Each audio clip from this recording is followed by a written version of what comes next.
하나님의 말씀 신명기 1장 34에서 46절 다 같이 한 목소리로 읽겠습니다. 시작. 여호와께서 너희의 말소리를 들으시고 노하사 맹세하여 이르시되 이 악한 세대의 사람들 중에는 내가 그들의 조상에게 주기로 맹세한 좋을 땅을 볼 자가 하나도 없으리라. 오직 여분네 아들 갈렙은 온전히 여호와께 순종하였은즉 그는 그것을 볼 것이요 그가 밟은 땅을 내가 그와 그의 자손에게 주리라 하시고 여호와께서 너희 때문에 내게도 진노하사 이르시되 너도 그리로 들어가지 못하리라. 내 앞에 서 있는 눈의 아들 여호수아는 그리로 들어갈 것이니 너는 그를 담대하게 하라. 그가 이스라엘에게 그 땅을 기업으로 차지하게 하리라. 또 너희가 사로잡히리라 하던 너희 아이들과 당시에 선악을 분별하지 못하던 너희의 자녀들도 그리로 들어갈 것이라. 내가 그 땅을 그들에게 주어 산업이 되게 하리라. 너희는 방향을 돌려 홍해길을 따라 광야로 들어갈지니라 하시매 너희가 대답하여 내게 이르기를 우리가 여호와께 범죄하였사오니 우리 하나님께서 우리에게 명령하신 대로 우리가 올라가서 싸우리이다 하고 너희가 각각 무기를 가지고 경솔히 산지로 올라가려 할 때 여호와께서 내게 이르시되 너는 그들에게 이르기를 너희는 올라가지 말라 싸우지도 말라 내가 너희 중에 있지 아니하니 너희가 대적에게 패할까 하노라 하시기로 내가 너희에게 말하였으나 너희가 듣지 아니하고 여호와의 명령을 거역하고 거리낌 없이 산지로 올라가매 그 산지에 거주하는 아모리 족속이 너희에게 마주 나와 벌떼같이 너희를 쫓아 세일산에서 쳐서 호르마까지 이른지라. 너희가 돌아와 여호와 앞에서 통곡하나 여호와께서 너희의 소리를 듣지 아니하시며 너희에게 귀를 기울이지 아니하셨으므로 너희가 가데스에 여러 날 동안 머물렀나니 곧 너희가 그곳에 머물던 날 수대로니라. 아멘. 기도하겠습니다. 하나님, 우리가 주의 말씀 앞에 섭니다. 이 시간에 주님 함께하여 주시고 진리의 영이신 성령님 임하여 주셔서 우리를 자유케 하시며 정말 그리스도를 아는 그 생명으로 우리를 인도하여 주시길 간구합니다. 하나님의 사랑을 알게 하시고 하나님의 공의를 보게 하시며 우리를 구원하시는 그 사랑 가운데서 우리가 의로운 길로 행하게 하여 주시옵소서. 성령님 함께 하여 주시옵소서. 예수 그리스도의 이름으로 기도합니다. 아멘. 샬롬. 네, 반갑습니다. 오늘부터 이제 신명기 말씀을 같이 보려고 합니다. 신명기는 왜 신명기일까요? 다시 히브리 성경에서요, 이 신명기 이제 히브리어로 된 성경에서 신명기의 제목은 드바림 이렇게 돼 있어요. 드바림. 그거는 말씀들이라는 그런 의미예요. 근데 우리는 말씀들 이렇게 안 하고 신명기 이렇게 돼 있잖아요. 그죠? 신명기. 왜 그럴까요? 이 신명기 한자인데 이 신은 매울 신일까요? 이 신명기의 신은 거듭이라는 뜻입니다. 거듭. 그리고 명은 명령할 때 그 명이에요. 그러니까 거듭 명령한 책이라고 할 수 있습니다. 거듭 명령한 책이요. 영문으로는 어떻게 될까요? 영어로는 신명기를 어떻게 읽을까요? 발음이 좀 어려워요. 그렇죠? 듀트로노미 이렇게 D로 시작하는 듀트로노미라고 부르는데 이거는 이제 이 히브리어 성경을 헬라어로 번역한 70인역 성경이라고 있어요. 사도들이나 예수님도 그 시대의 그 성경을 보았을 텐데 이 책의 신명기를 듀테로노미온이라고 그렇게 제목을 붙였어요. 듀테로노미온. 이것도 듀테로는 두 번째, 그리고 노미온은 법이에요. 두 번째 법. 직역하면 두 번째 법이에요. 근데 이거를 진짜 두 번째 법으로 그렇게 해석하거나 이해하면은 곤란해요. 실제로는 그렇지 않거든요. 처음에 시내산에서 모세가 받았던 그 율법과 또 다른 새로운 법을 전하는 게 신명기구나 하면 안 돼요. 안 돼요. 그렇게 이해하면 안 됩니다. 곤란해요. 신명기의 내용은 처음 그 모세가 받은 그 법과 다른 두 번째 법을 다루는 것이 아니에요. 신명기는 하나님께서 모세를 통해서 이스라엘 백성들에게 주셨던 그 법을 모세가 다시 풀어서 설교하는 그 내용이에요. 그게 바로 신명기입니다. 근데요, 질문이요, 또.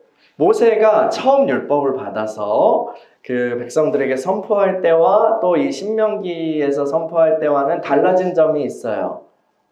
무엇일까요? 무엇일까요? 뭐가 다를까? 장소가 달라요. 장소가 달라요. 처음에 시내산 그 언저리였죠. 이 광야의 시내산에서 처음에 그 율법을 선포했단 말이에요. 받아서요. 그런데 신명기는 어딜까요? 요단강 동쪽의 모압 땅, 모압 평지라고 부르는 그곳에서 선포되었어요. 신명기 1장 5절을 보시면 거기 장소가 나옵니다. 또 장소가 달라졌어. 또 뭐가 달라졌을까? 시간도 흘렀죠. 당연한 얘기인가요? 시간이 얼마나 흘렀을까요? 시간이 얼마나 흘렀을까? 처음에 그 출애굽한 후에 약 40년이 흐른 시점이에요. 그리고 또 뭐가 달라졌죠? 청중이 달라졌어요. 청중이요.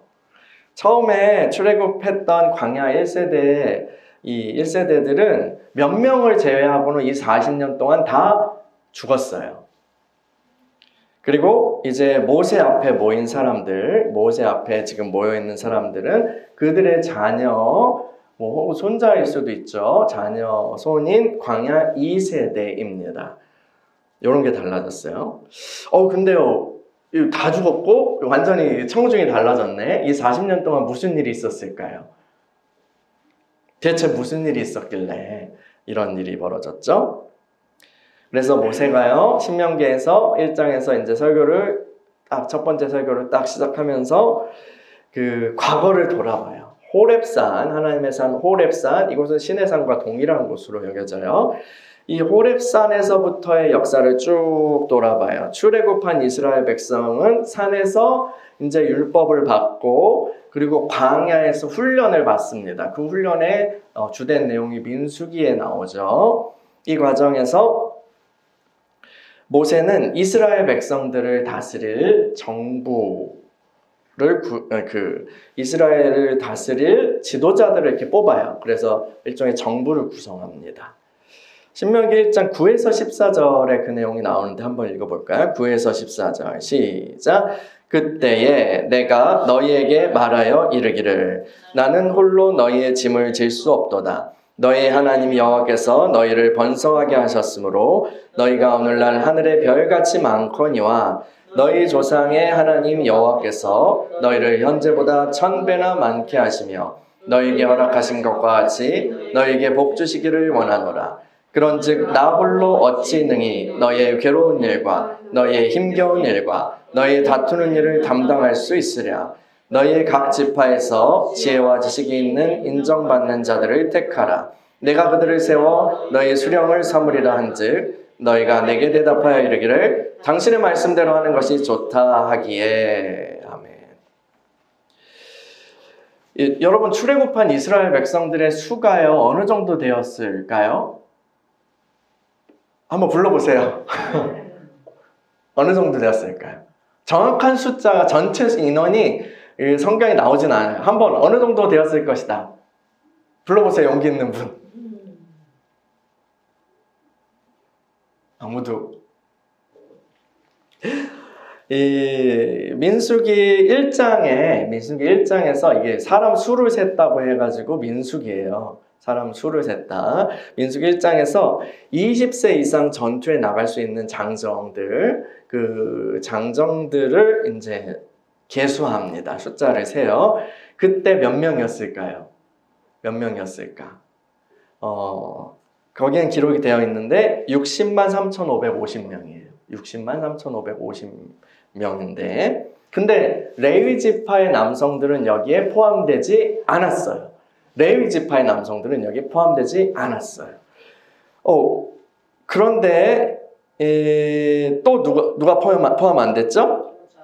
여자와 아이들, 그리고 노령, 굉장히 노령 인구도 포함되지 않았어요. 그들을 다 이제 고려한다면 아이들, 여성들, 뭐 노령 인구까지 이렇게 다 포함한다면 적게 잡아도 한 200만 더 넘을 것 같아요. 그렇죠? 여러분 지금 2025년 대전 인구 얼마인지 아세요? 대전시 얼마일 것 같아요? 다들 대답을 안 하시네. 틀릴까 봐 그러시나? 대전이나 광주의 인구가요, 약 150만 정도 돼요. 150만이 좀 안 된다고 합니다. 요즘 이제 인구 감소가 좀 있어서. 근데 지금 이스라엘 백성이, 그 광야에 있는 이스라엘 백성이 200만 정도예요. 그 이상이란 말이죠. 모세가 그들을 이끌고 나와가지고 먹이고, 물론 하나님 먹이셨죠. 그리고 그들이 이제 갈등을 중재하고 할 수 있었던 게 진짜 초자연적인 거예요. 초자연적인 거예요. 하나님 함께 하심으로만 가능했어요. 근데 모세의 몸은 한계가 있죠. 모세는 한계가 있었어요. 그래서 모세는 이 사람들을 체계적으로 돌보기 위해서 백성들을 작은 그룹으로, 이렇게 소그룹으로 나눠요. 소그룹으로 나눠서 그들을 다스릴 수 있는 뭐 100부장, 뭐 50부장, 1000부장 뭐 이런 식으로 해가지고 지도자들을 세워요. 일종의 정부가 형성된 거예요. 근데요, 모세가요, 왜 설교를 시작할 때 홍해에서부터 시작할 수 있잖아, 그죠? 아니면 10가지 재앙이나 아니면 뭐 다른 이야기부터 할 수 있는데 왜 여기서부터 이 이야기를 시작했을까요? 백성의 지도자들을 세운 이야기부터 왜 시작했을까요? 왜? 여호수아도 나오긴 나오는데, 맞아요. 근데 왜 굳이 이 설교의 서두에 이 내용, 과거를 돌아보는데 여기서부터, 이 시점부터 시작했을까라는 질문이에요. 제 생각에는 이 백성의 지도자들이 중요한 문제를 일으켰기 때문이에요. 지금 여기서 세워졌던 백성의 지도자들이 굉장한 문제를 일으켰기 때문에 그 얘기를 하려고 여기서부터 시작한 것 같아요. 무슨 문제일까요? 광야에서 여러 가지 이제 훈련 과정을 거친 후에 드디어 이스라엘 백성들이 약속의 땅으로 들어갈 때가 됐어요. 가데스 바네아라는 그곳에 이르러서 가나안 땅으로 들어가기 직전이에요. 직전입니다. 근데 이제 백성의 리더들이죠. 그들이 모세에게 말해요. 우리 한번 그 땅에 정탐꾼을 보내서 한번 둘러보고 살펴보고 작전을 세워서 가는 것이 좋겠습니다.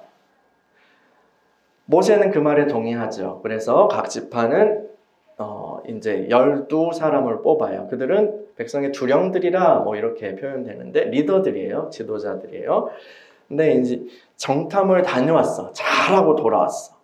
근데 정탐을 다녀온 사람들의 반응이 이상해요.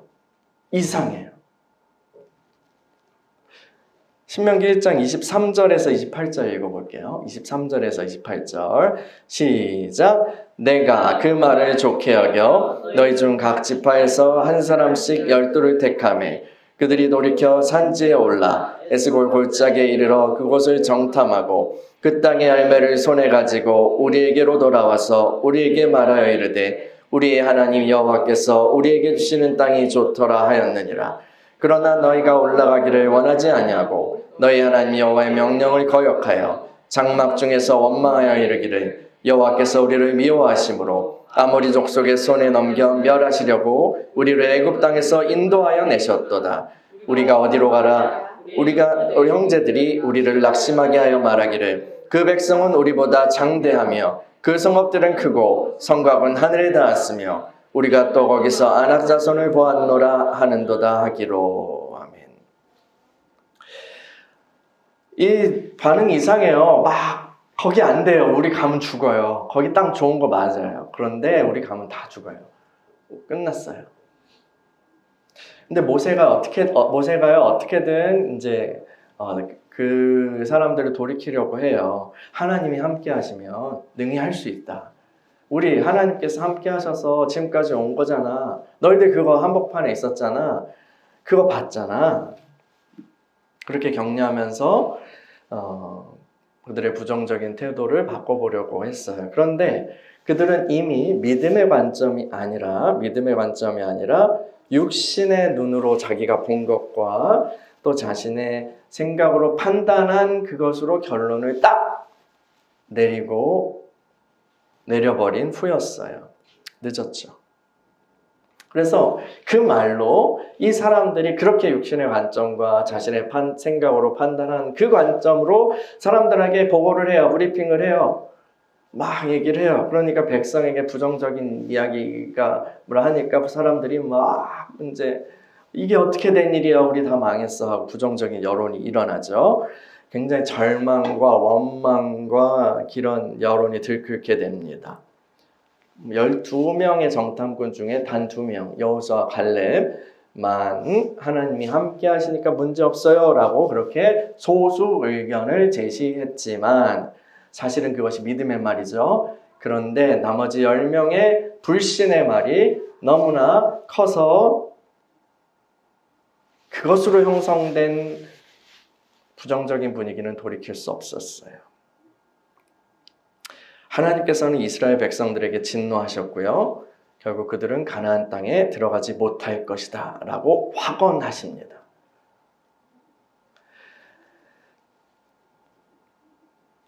신명기 1장 34에서 40절 읽어볼게요. 34에서 40절 시작. 여호와께서 너희의 말소리를 들으시고 노하사 맹세하여 이르시되 이 악한 세대의 사람들 중에는 내가 그들의 조상에게 주기로 맹세한 좋은 땅을 볼 자가 하나도 없으리라. 오직 여분네 아들 갈렙은 온전히 여호와께 순종하였은즉 그는 그것을 볼 것이요 그가 밟은 땅을 내가 그의 자손에게 주리라 하시고 여호와께서 너희 때문에 내게도 진노하사 이르시되 너도 그리로 들어가지 못하리라. 내 앞에 서 있는 눈의 아들 여호수아는 그리로 들어갈 것이니 너는 그를 담대하게 하라. 그가 이스라엘에게 그 땅을 기업으로 차지하게 하리라. 또 너희가 사로잡히리라 하던 너희 아이들과 당시의 선악을 분별하지 못하던 너희의 자녀들도 그리로 들어갈 것이라. 내가 그 땅을 그들에게 주어 산업이 되게 하리라. 너희는 방향을 돌려 홍해 길을 따라 광야로 들어갈지니라 하시매. 아멘.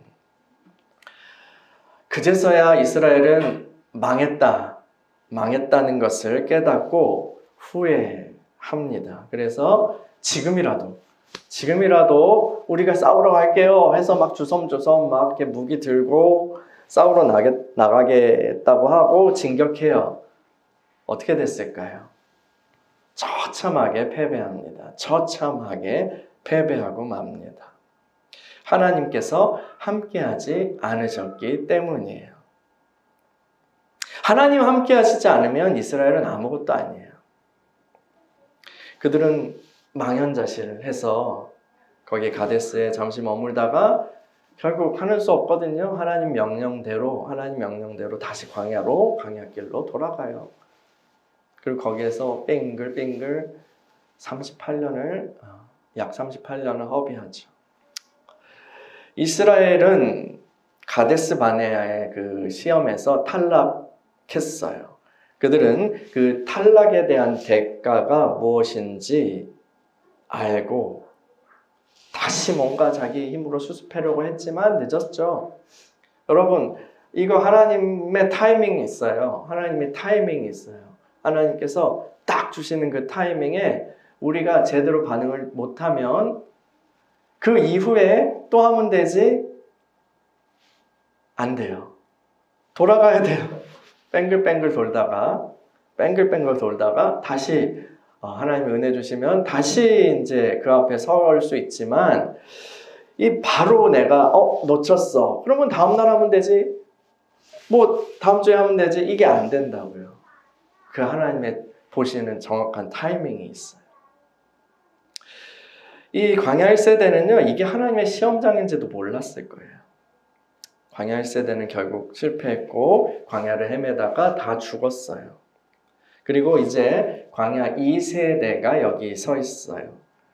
그들의 부모 세대가, 선배 세대가 떨어졌던 그 지점, 그 앞에 이제 서 있어요. 이들은 성공할 수 있을까요? 하나님의 테스트에 통과해서 약속의 땅에 들어갈 수 있을까요? 모세는 지금 여기 서 있는 광야 2세대가 1세대처럼 다시 실패하지 않도록, 그 같은 실수를 반복하지 않도록 지금 이 신명기 설교를 하고 있는 것입니다. 광야 2세대가 가진 이점이 있어요. 광야 2세대가 가진 이점이 있어요. 뭐죠? 뭘까요? 실패한 선배가 있었다. 실패한 선배가 있었다. 실패의 본보기를 가지고 있었다. 이게 굉장히 이점이에요. 전에 오징어 게임 보셨어요? 거기서 유리 다리를 건너가는데 어떤 유리는 굉장히 단단한 유리고 어떤 유리는 밟으면 깨지는 유리예요. 그런데 맨 먼저 간 사람은 어떨까요? 가다가 운 좋으면 몇 유리 가겠지만 결국은 잘못 판단해서 떨어지게 될 거예요. 그러면 그 다음 사람은요, 그 유리는 그보다 더 많이 갈 수 있잖아요. 그죠? 더 멀리 갈 수 있잖아요. 그래서 이 실수의 본보기를 가지고 있다는 건 굉장히 유리한 거예요. 어떻게 하면 망하는구나, 어떻게 하면 망하는구나, 이걸 잘 보았어요. 그래서 지혜로운 사람이라면 망한 길로는 다시 가지 않겠죠. 그죠? 지혜로운 사람이라면 망한 길로 다시 안 갈 거예요. 그리고 살 길을 택하겠죠. 당연히. 지혜를 가진 사람이라면 말이에요. 그런데요, 우리 잠언 말씀에 이런 말씀이 있어요. 잠언 말씀 한번 볼까요? 26장. 잠언 26장 11절. 잠언 26장 11절 읽어볼게요. 시작. 개가 그 토한 것을 도로 먹는 것 같이 미련한 자는 그 미련한 것을 거듭 행하느니라. 아멘. 비극적인 사실이 있습니다. 모든 사람이 지혜로운 선택을 하지는 않는다라는 거예요. 개가 그 토한 것을 도로 먹는 것 같이 미련한 자는 그 미련한 것을 거듭 행하느니라. 여러분, 인터넷 유행하는 밈 중에 그게 있었어요. 인간의 욕심은 끝이 없고 같은 실수를 반복한다. 과거에 잘못된 길로 행했으면, 그래서 망했으면요, 그 일에서 교훈을 받아야 되잖아요. 그래서 다른 길로 가야 돼요. 그런데 이 미련한 사람들은 같은 길, 망하는 길로 자신을 내몰아갑니다. 이번엔 다르겠지 하면서 망하는 길로 또 간다고요. 그래서 인생이 꼬이는 거예요. 이거를 사람들은요, 운명의 수레바퀴라고 거창하게 부르거나, 어떤 사람들은 팔자가 사납다, 사나운 팔자라고 부릅니다. 이 운명을 이렇게 왜곡시켜버려서 망하게 만드는 그러한 힘을 이렇게 부른 거예요. 여러분, 인생에 그러한 힘이 있다는 걸 인정하세요? 그러한 힘이 작용한다는 걸 느껴보셨어요? 이런 힘이 분명히 있어요. 근데 성경이 그 힘을 뭐라고 부를까요? 성경은 그 힘을 죄라고 부릅니다. 죄예요. 죄는요, 우리의 마음과 행동을 왜곡시켜서 망하는 길로, 망하는 선택을 하도록 만드는 그런 힘이에요. 광야 1세대는 하나님으로부터 믿음의 훈련을 받았어요. 그러나 망하는 길로 이끄는 죄의 힘을 이길 만한 그 믿음의 분량이 없었어요. 여호수아와 갈렙 외에는요. 하나님의 테스트에 통과하기 위해서는 믿음의 실력을 갖춰야 해요. 여러분, 믿음이 나 같은 믿음이지. 아니에요. 그렇지 않아요. 성경은요, 믿음의 실력이 있다는 걸 얘기해요. 믿음의 분량이 있다는 걸 얘기해요. 우리 주님께서도요, 제자들을 혼내실 때가 많았어요. 야단치실 때. 그럴 때마다 나오는 표현이 뭘까요?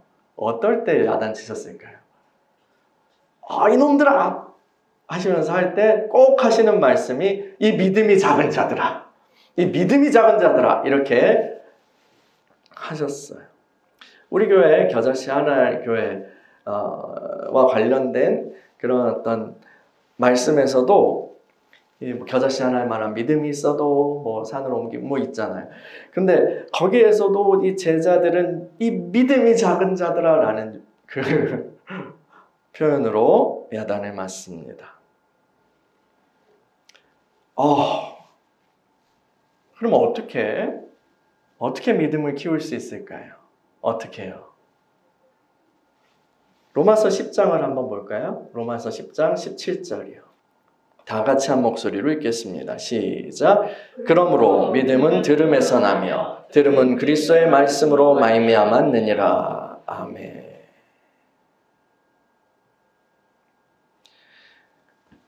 어떻게 하면 믿음을 키울 수 있다고요? 주님의 말씀을 들을 때에 믿음이 발생합니다.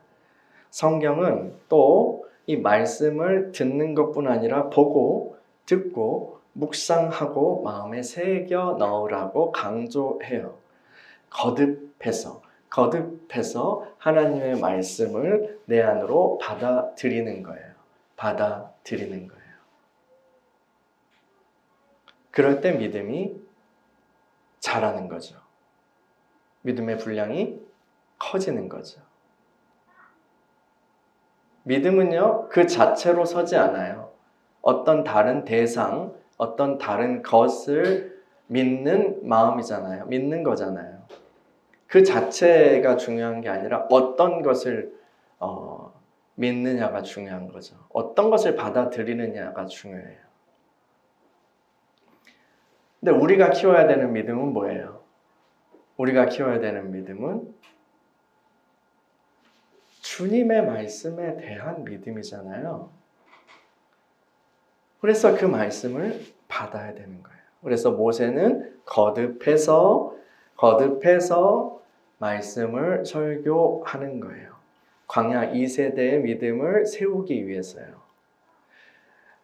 이 광야 2세대가 그 전 세대처럼 망하는 길이 아니라 성공하는 길로 그렇게 가도록, 그걸 택하도록, 사는 길을 택하도록 그 믿음을 준비시키기 위해서 설교하는 거예요. 거듭해서요.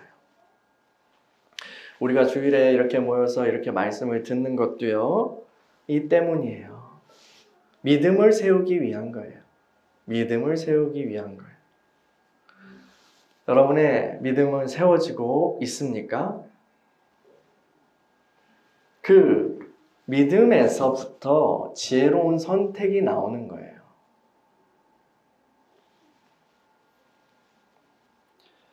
우리를 어리석은 길로 이끄는 죄의 힘에 대해서 말했어요.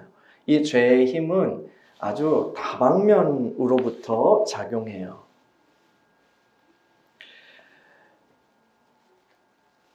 우리 안에 있어요. 육신 안에 있는 죄의 잔재가 있습니다. 우리 안에 왜곡된 그런 생각들, 그리고 감정들, 이런 것들은 그 죄의 요새와 같아요. 죄가 지나가고 또 죄가 거기 머무는 그런 요새와 같아요. 그래서 성경 견고한 진이라고 부르거든요. 거기 요새에서 있으면서 거기서 죄가 뭘 해요? 불화살을 딱 쏩니다. 불화살을 쏴요. 그 화살에 우리가 맞으면 우리는 퓨 하고 비참한 지경으로 떨어져요. 자기 연민에 빠지고요. 우울감에 빠져요. 때론 교만해지고요. 나 잘났나 봐. 나 못났나 봐. 아니면 판단하게 되고요. 냉정한 마음이 들고요. 아니면 혈기, 확 일어나는 혈기. 저놈을 죽여야겠어. 혈기의 마음이 확 일어날 때 사리가 느껴지잖아요. 그런 걸로 무너져요. 이게 불화살이 팍 맞았을 때 일어나는 일이죠. 그래서 믿음의 방패가 필요해요. 믿음의 방패로만 그 불화살을 막을 수 있어요. 하나님의 말씀의 미사일, 그 미사일로만 그 견고한 진을, 견고한 요새를 부술 수 있어요. 고린도후서 10장 4에서 5절을 읽어드릴게요. 우리의 싸우는 무기는 육신에 속한 것이 아니요 오직 어떤 견고한 진도 무너뜨리는 하나님의 능력이라. 모든 이론을 무너뜨리며 하나님 아는 것을 대적하여 높아진 것을 다 무너뜨리고 모든 생각을 사로잡아 그리스도에게 복종하게 하니. 모든 생각을 사로잡아 누구에게 복종하게 한다고요? 그리스도께 복종하게 하니. 그 말씀이 우리를 사로잡고 주님께 복종하게 우리를 바꿔줘요. 이 신명기 말씀은요, 죄의 길과 대조되는 그 하나님의 길을 보여줍니다. 우리의 생각을 말씀에 자꾸 투영하는 사람들이 있어요. 자기 생각을, 자기 욕망을 말씀에 투영하는 사람들이 있어요. 그래서 말씀에서 보고 싶은 것만 봐요. 여기 뭔가 돈을 벌리라, 부자가 되리라. 이게 나에게 주시는 말씀이구나 하면서 난 부자가 될 거야.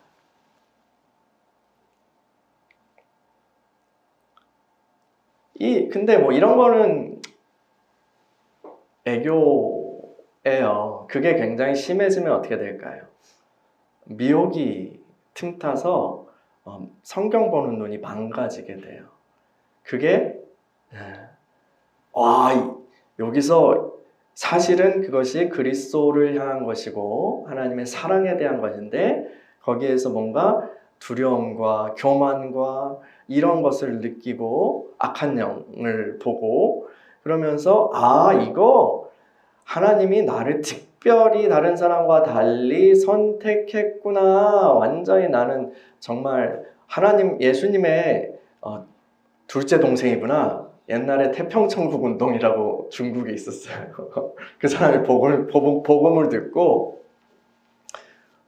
잘못 들었어요. 그래서 왜곡이 돼서 자기가 예수님의 동생이라고. 근데 그 꿈을 꿨다고 하거든요. 그 예수님의 동생이라고 믿어버리는 바람에 자기가 너무 특별한 존재라고 해서 교주가 됐어요. 그래서 그 운동이 일어났고 결국은 진압됐죠. 중국 그 청나라였나요? 하여튼 그 나라가 그런 걸 그대로 둘 리가 없잖아요. 나는 이 세상에서 특별한 사람이어야 해 라고 하는 그 욕구가 막 있으면 일반적인 수준을 넘어서서 그 답을 여기서 발견하게 해줘요. 누가요? 성령님이요? 아니요. 귀신이에요.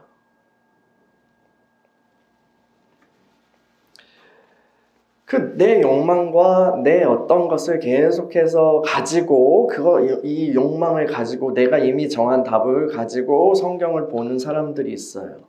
그러면 맨날 성경을 읽고 달달 외우고 뭐 몇십 시간 몇 주 동안 그렇게 배운다고 해도 믿음이 세워지지 않아요. 세워지는 건 뭐예요? 귀신의 집이에요. 견고한 진들이에요. 어떻게 우린 성경을 읽어야 돼요? 어떻게 말씀 앞에 나아가야 돼요? 하나님의 말씀이 우리를 재창조하시도록 우리를 열어야 해요. 우리가 말씀을 막 빚는 그런 게 아니라요. 죄의 힘은 또 이 바깥에서도 있어요. 바깥으로부터도 와요. 이 세상으로부터 와요. 여러 가지 방송 매체들이요. 사람 SNS요, 뭐 커뮤니티요, 인터넷 커뮤니티요. 거기 조금만 이렇게 들어가서 보고 있잖아요. 넉넉히 보고 있잖아요. 그러면 어떤 마음이 들어요? 뭐, 웃는 마음도 들죠. 그런데요, 우울해지는 경우가 많아요. 왜요? 거기 나오는 사람들, 연예인들이 그 쓰고 입는 라이프 스타일들 굉장히 높아요. 굉장히 돈 잘 버는 그런 사람들, 아니면 협찬 받아서 하는 그런 것들이 막 이렇게 제시돼요. 그게 그리고 평균적인 것처럼 그려져요. 드라마 같은 데서요.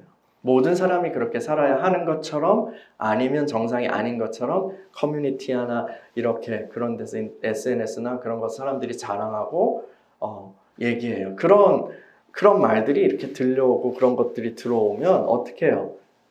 와, 내 삶은 잘못됐구나. 난 참 바보같이 살았구나. 옆에 있는 남편 보면 어떻게 돼요? 쓰레기구나. 내 차 보면 완전히 씨, 이거 사람들이 보면은 우리 완전 거지라고 그러겠네. 이런 마음이 들어오잖아요. 불행해지죠. 동창회 모임, 어디 친구들 모임, 성도들이 갔다 오면요. 그래가지고 다운돼요. 결혼 정년기에 있는 친구들은요. 또 뭐 신랑이 어떻게 뭐 연봉이 몇이라며, 키가 몇이라며, 막 이런 거. 사실은 그렇지도 않은데, 사실은 굉장히 문제 많은데 곧 이혼할 지경인데 그런 거를 서로 자랑하고, 야, 너는 이렇게 해야 돼 라고 그런 말들이 이렇게 퍼지고 그래요. 그 여러 가지 말들 속에서 독들이 있어요. 독들이요.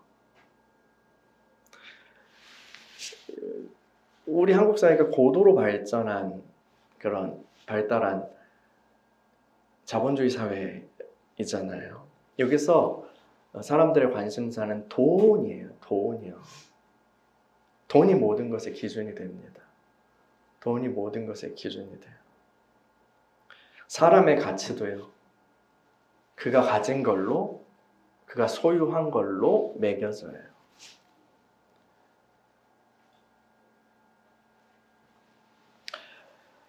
근데 이 뭐 방송 드라마 아까 얘기했지만 거기에서는 더 이런 가치관을 더 막 불일 듯 일어나게 훅 바람을 분다고요. 욕망의 불꽃에, 막 드라마 제목 같네. 욕망의 불꽃에 막 바람을 넣어가지고 불꽃을 막 일으켜요. 바람이 들어가는 거예요. 그래서 이 세상에서 그 메시지에 노출된 채로 우리가 그냥 숨쉬기만 해도요, 믿음이 줄어들어요. 너무 손해야. 그렇죠? 믿음의 불꽃이 줄어들어요. 왜요? 왜 그럴까요? 하나님과 돈을 우리가 동시에 섬길 수 없기 때문이에요. 주님의 말씀이에요. 이쪽을 사랑하면요, 이쪽을 사랑하고 이쪽을 경배하고 이쪽을 바라면 이쪽은 약해져요. 거기서 중심을 잡기 위해서는 우리의 삶의 기준을 하나님의 말씀으로 확고하게 붙들어야 해요. 여러분, 근데 우리는 그렇게 할 수 있어요. 그렇죠? 우리는 그렇게 할 수 있는데, 거기서 또 우리가 잘 넘어지는 데는 어디예요? 자녀 문제죠. 그죠? 우리 자녀들은 우리가 그렇게 사는 거를 가르치고 싶고, 그렇게 검소하게, 그리고 주님을 사랑하고 그렇게 살아가는 것들을 가르쳐 주고 싶고, 분수에 맞게 살아가도록 그렇게 가치관 형성해 주고 싶고, 근데 학교 가고 어디 가고 하면 어떻게 돼요? 비교되죠. 그럼 속상해하죠. 거기서 우리가 확 하고 무너진다고요. 뭔가 빚내서라도 뭔가 더 해줘야 될 것 같고 한다고요. 거기서 사실은 목사님들조차도 거기서 무너져요. 그래서 막 유명하고 경건한 설교자들로 유명한 분들도 자녀들한테 유학을 막 보내기도 하고 거기에 교회 돈을 막 많이 쓰기도 해서 뭐 잘못된 것이라고 보기 어렵지만 비난을 받기도 하잖아요. 그것이 잘못된 건 아니에요. 그렇지만 그 영역이 그렇게 넓어진다고요. 자녀에게 꼭까지 가면. 그래요. 엄마들 모임 가면 어떻게 해요? 우리 애가 뭐 이번에 어디 학원을 갔고 어디 뭐 유치원을 갔고 어디 뭐 국제학교를 갔고 해가지고 어떻게 됐어? 근데 우리 애 딱 보니까 그런 거 못 해주거든. 늦은 거 같거든. 막 대치동 선생님들이 막 얘기하는 거 들어보면 당신 큰일 났습니다. 당신 이렇게 하면 도태됩니다. 막 하면서 겁주잖아요. 그런 거 들으면 엄마들, 아빠들 마음이 어떻게 돼요? 철렁하죠. 그럼 빚내서라도 알바해서라도 투잡, 쓰리잡 뛰어가지고 그렇게 해서라도 뭔가 애들 해줘야겠다. 아니면 애들이 안 따라오니까 막 다그치게 되고 스트레스 받고 막 그런 거 아니에요? 거기서 우리 중심 잡기 힘들어요. 근데 중심 잡아야 돼요. 안 그러면 휩쓸려 가요. 우리의 믿음이 불꽃이 약해지는 것뿐만 아니라 아예 휩쓸려 간다고요. 그러기 위해서 우리의 삶의 기준을 하나님의 말씀에 두어야 돼요. 그 하나님의 말씀이 우리를 확고하게 붙들도록 해야 돼요. 그냥 이 말씀을 읽을 때 혹은 대할 때 적당한 식으로 적당한 선에서 그렇게 넘어가는 물타기 식으로가 아니라 정말 하나님이 의도하신 삶이 무엇인지 그렇게 들으려고 해야 돼요. 적어도 들으려고 해야 돼요. 내가 그냥 검열하는 게 아니라 주님이 이렇게 주님이 제시하시는 기준은 이거구나. 그리고 내가 틀리면 고쳐야죠. 길을 바꿔야죠. 그런데 고치기 너무 힘들어요. 주님 기준 높거든요. 너무 고치기 힘들면 하나님 제가요. 주님의 기준에서 너무 멀군요. 하고 긍휼을 구해야 돼요. 은혜를 구해야 돼요. 그러면 어떤 이점이 있어요. 적어도요. 옳은 길로 돌아가지 못하고 있지만 그 방향만은 그걸 추구하고 있고 그런데 나는 힘들어요. 근데 거기에서 어떻게 해요? 갈등하면서도 나는 주님의 구원이 필요하구나.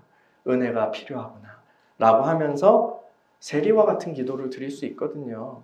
바리새인들은 어떻게 기도했어요? 내가 너무나 잘나게 하시니 감사합니다. 저 여자와도 세리와도 같지 않게 하시니 감사합니다 하면서 크게 막 자랑하며 기도해요. 세리는 어떻게 기도해요? 주여 고개도 들지 못하고 이 죄인을 불쌍히 여기소서. 근데 하나님이 어떤 기도를 들으셨다 말씀하세요? 세리의 기도를 들으신다고 하잖아요. 근데 기준이 없어요. 우리의 기준이 없으면 우리 잘한 줄 알아요. 명확한 기준이 없어요. 혹은 내가 낮춘 기준에서 보니까 내가 너무 잘한 것 같아요. 그러면 어떻게 돼요? 마음 금방 높아져요. 여러분 출애굽한 이스라엘 백성들의 이야기는요. 단순히 역사 이야기가 아니에요. 바로 지금 저와 여러분들을 위한 그런 교훈이고요. 우리들의 이야기예요. 하나님께서는 우리를 이 세상에서 부르셨어요. 이 세상으로부터 빼내셔서 부르셨어요. 우리는 몸을 입고 이 땅에 역시 살고 있지만 이 땅에 속한 사람들이 아니에요. 우리를 구원하셨다는 것은 죄를 용서하셨다는 것뿐만 아니라 죄의 권세로부터 자유케 하셨다는 거예요. 죄의 노예로 살던 우리를 해방하셨어요. 그리스도 안에서 우리와 언약을 맺으시고요. 우리를 하나님의 자녀가 되게 하셨죠. 우리를 거룩한 나라 하나님의 소유가 된 백성이 되게 하셨어요. 그렇습니다. 우리는 예수 믿고요. 완전히 다른 신분이 됐어요. 그리고 주님은 우리의 새로운 정체성, 신분에 합당한 존재로 살도록 우리를 부르고 계세요. 우리가 그런 존재로 되어가도록 그렇게 형성되기를 원하세요. 그러한 믿음을 가진 자로 그렇게 서기를 원하세요. 그렇습니다. 우리는 이런 찬양을 알고 있어요. 돈으로도 못 가요 하나님 나라, 믿음으로 가는 나라 하나님 나라. 이 노래 있잖아요. 그렇죠? 우린 믿음으로 말미암아 은혜로 구원을 받았어요. 그런데 우리는 그 믿음의 길을 시작한 거예요. 이 길에서 우리는 계속해서 가야 돼요. 믿음을 계속해서 세워나가야 해요. 장차 영광스러운 하나님 나라에 입성하기까지 거기에 합당한 믿음으로까지 나아가야 돼요. 그래서 사도는 믿음으로 믿음에 이르게 하나니라고 말한 거예요. 그 믿음은 말씀을 들음으로 발생합니다. 여러분, 우리의 삶에서요, 세상의 소음은 줄여요. 우리 안에서부터 우리의 삶에서 세상의 소음은 좀 줄이자고요. 그리고 하나님 말씀의 볼륨은 높이자고요. 내 안에 세상으로 가득 차 있으면요, 가만히 있으면 알아요. 세상이 울려 퍼지는, 세상에 소음이 울려 퍼지는지 하나님의 말씀에 울려 퍼지는지 가만히 있으면 알아요. 아, 내 안엔 뭐가 가득하구나. 근데 그것을 위해서 우리가 이 하나는 줄이고 하나는 크게 할 필요가 있어요. 내 일상의 삶에 대해서 이 세상의 말을 듣지 말고요. 세상의 말을 듣지 말고 하나님의 말씀이 무엇을 하시는지 관심을 가지자고요. 일상의 삶에 여러 문제가 있을 거 아니에요. 뭐 자녀든, 뭐 재정이든, 아니면 뭐 어떤 선택이든 이런 거에 하나님께서는 진짜 무엇을 원하시지? 하나님 말씀 뭐라고 말하시지? 이거 질문을 가지자고요. 그 질문을요. 단순히 이거는 이 문제를 해결하기 위해 내 소원을 성취하기 위해 성경에 뭐라고 써있지? 방법을 찾는 것과는 좀 달라요. 물론 그것도 괜찮아요. 처음에는. 성경은 지혜를 주니까요. 그런데 우리가 그걸 넘어서서 이 문제에 대해서 하나님께서는 무엇을 원하시지? 어느 게 살 길이지? 요 질문을 가지고 성경을 읽고 일상에서 주님께 묻고 하자고요. 그럼 하나님 대답해 주실 거예요. 이 주일 설교를 통해서건 아니면 여러분이 날마다 읽는 성경을 통해서건 혹은 다른 TV를 켰는데 기독교 방송을 통해서건 아니면 내면에서 뭐 불현듯 주님께서 그렇구나 하고 반성하게 하고 하시는 그런 음성이든 어쨌든 우리가 그 질문을 가질 때 주님께서 깨닫게 하실 거예요. 말씀이 있어야 돼요. 말씀이 없는 자는 세상 풍파가 몰아칠 때 떠내려 갈 거예요. 근데요, 세상의 뱀의 말이요, 거짓된 말들이나 아니면 돈을 숭배하라라고 그렇게 가장해서 하는 그런 말들만 내 안에 가득하면 그냥 저기 이미 그냥 떠내려 가고 있는 거예요. 가라앉아 있는 거예요. 그리고 그냥 거듭 신자라도 내 안에 그 진리의 말씀이, 그리스도의 말씀이 내 안에 차곡차곡 이렇게 실력으로 쌓여 있지 않는다면 거듭 어리석은 길을 택할 거예요. 왜요? 죄가 그렇게 끌어당기니까요.